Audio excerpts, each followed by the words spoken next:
another week of the Benchables. Andy McNamara, Lindsay Dunn here, and Andy. It was such a weird moment in Toronto sports history on Sunday. Norman Powell playing the Raptors as a Blazers. He lined up on the wrong side during tip-off with the Raptors. He just was traded. It was just so weird to see Stormin Norman wearing that Blazers uni.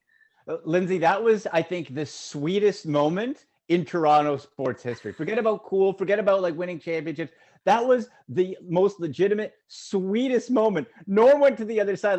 Raptors fans I saw on social media, myself included, were just oh, it really felt real then. It's he didn't want to leave, and then he gets to, and he was lining up on the opposite side for just that moment. It hurt. It hurt. It's a heartbreaker, right? It was so sweet. And then, the Raptors lost. So it made me think of one of my favorite memories in Raptors history that happened similar to that. It was, and the cheerleaders were dancing before the game, and LeBron James and them came to line up. And I'm pretty sure this is when he was with the Cavs. And so they're surrounded by all the cheerleaders and they're just standing there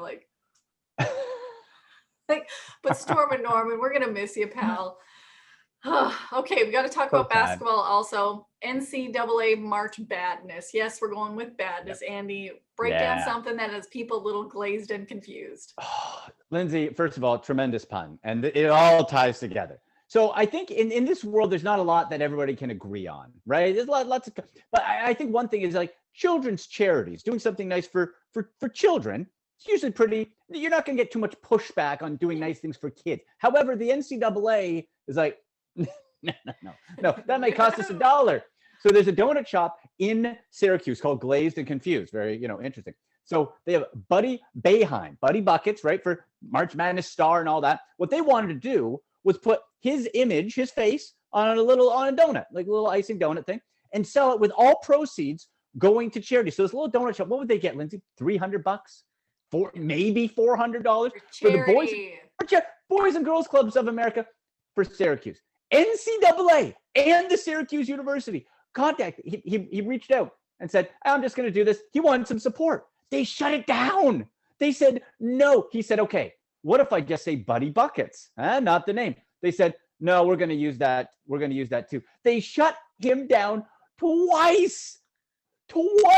They make billions of dollars. They're making millions off of Buddy Boeheim and Buddy Buckets. That's what they're using to promote for the TV networks, and zero to the children. So he ended up using his famous father, Coach Jim Boeheim, and putting his face on it. Where I hope they made a ton of money. NCAA, you suck. You're terrible.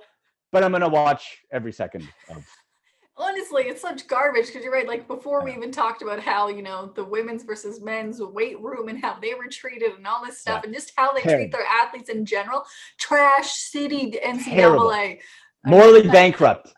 Reprehensible. But you got to, in the end, I'm still I know, we're still going to watch. It's terrible. We just wanted them to know that they suck, and that was a flippin' children's charity. But you know what doesn't suck is that baseball is here. I'm so excited. MLB, we have Blue Jays season opener against the Yankees this week. Cannot wait. And we want to know your favorite Toronto sports memory. Not championship-wise, but moment, like the Norm Powell, just the sweetness of lining up on his old team side. But what's your favorite non-championship Toronto sports memory? Hit us up in the comment section and get us on social media too.